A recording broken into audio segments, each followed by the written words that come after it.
सबसे पहली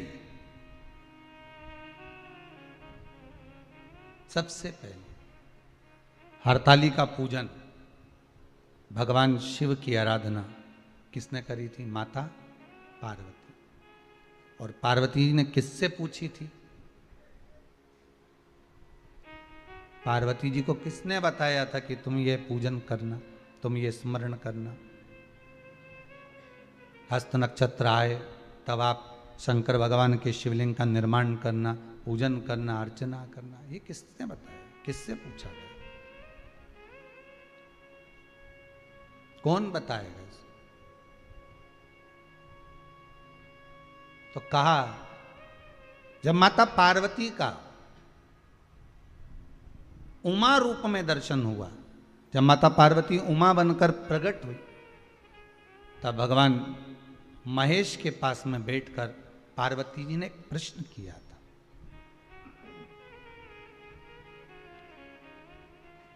पार्वती जी भगवान शिव से एक प्रश्न कर रही, महेश भगवान से एक प्रश्न कर रहे, भोलेनाथ प्रभु शंभु शंकर, हे दयालु करुणा सागर, कृपा करने वाले त्रिकालदर्शी कैलाशी, हे शिव करुणा करिए और मुझे आप इतना सा बता दीजिए कि मैं जितनी जन्म लूं,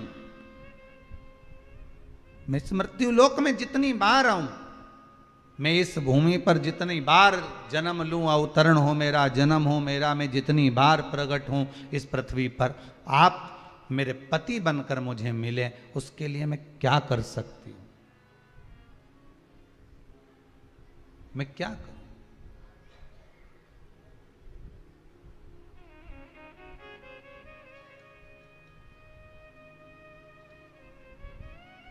मैं कैसे आपको प्राप्त कर सकती हूं? अब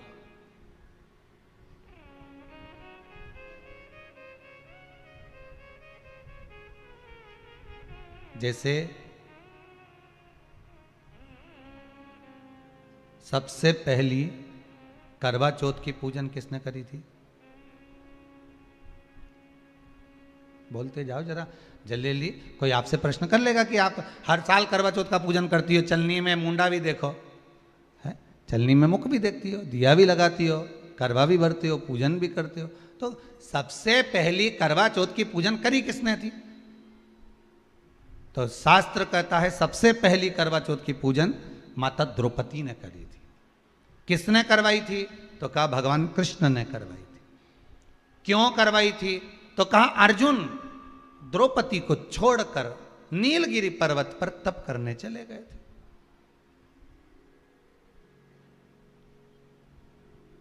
और नीलगिरी पर्वत पर जब अर्जुन तप करने के लिए गए, घोर तप अर्जुन ने करा।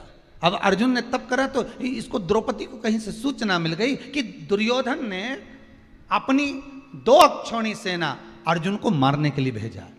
अब व्यक्ति अगर नेत्र बंद करके बैठा है, साधना में बैठा हुआ है, तप में बैठा हुआ है, अपनी भक्ति में बैठा हुआ है, और कोई आया पीछे से और उसने वार कर दिया तो किसको मालूम पड़ेगा? कौन जानेगा? अब अर्जुन अगर तप साधना में बैठे हुए हैं और द्रौपदी का पति अर्जुन अगर तप साधना में बैठा और पीछे से अगर दुर्योधन आक्रमण कर रहा है 2 अक्षौणी सेना के साथ, तो कौन जान सकता? तब भगवान कृष्ण दौड़ कर गए द्रौपदी के पास में। द्रौपदी द्रौपदी द्रौपदी ने ठाकुर जी के चरण पकड़ लिए, तुरंत हाथ जोड़कर बोली प्रभु क्या बात है, आप बताओ क्या हो गया? भगवान बोलने लगे द्रौपदी तुझे कुछ मालूम है? द्रौपदी बोली नहीं प्रभु, क्या हो गया बताइए आप मुझे, तुझे मालूम नहीं? दुर्योधन ने 2 अक्षौणी सेना अर्जुन को मारने के लिए नीलगिरी पर्वत पर भेजी। नीलगिरी पर्वत पर, हाँ, तो वहां तो अर्जुन तप करने गए हैं, साधना करने के लिए गए हैं,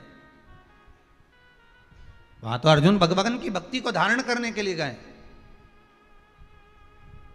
तो द्रौपदी ने कहा अर्जुन अगर भगवान की भक्ति को धारण करने के लिए गए हैं और दुर्योधन ने अगर सेना भेज भी दी है, तो क्या मेरे पति की रक्षा वो परमात्मा नहीं करेगा जिसका वो स्मरण कर रहा है, जिसका वो पूजन कर रहे हैं, जिसकी वो भक्ति को धारण कर रहा है?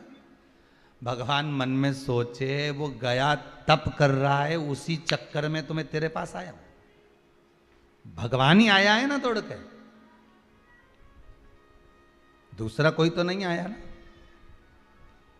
मार्ग दिखाने वाला कौन होता है? परमात्मा। मार्ग बताने वाला कौन होता है? परमात्मा होता है। एक बार तुलसीदास जी एक पद लिख दिए, सिया राममय सब जग जानी, करो प्रणाम जोर जुग पानी।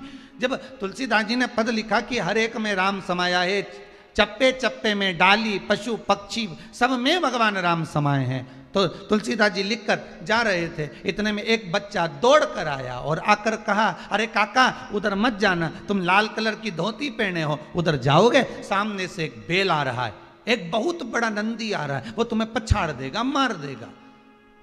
इतने में तुलसीदास जी ने कहा, तुझे मालूम नहीं बेटा, मैंने अभी चौपाई लिखी है, सिया राममय सब जग जानी।